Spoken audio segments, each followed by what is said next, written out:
आयज Goa liberation day आनी आमचें लिबरेशन खरें जातलें जाल्यार आयज आमचो सरकार जायत्यो मांडण्यो काडटा. तातूंतली एक म्हणल्यार आमचे टॅक्सीस जायते वाडयल्ले आसा गोंयची उदारगत करचे पासत.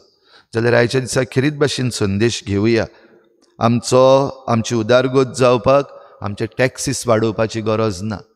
आमची उदारगत जातली जाल्यार जें करप्शन आसा गव्हर्मेंटाच्या सगळ्या ऑफिसांनी जें करप्शनाचें लेवल वाडलेलें आसा तें बंद करपाक जाय.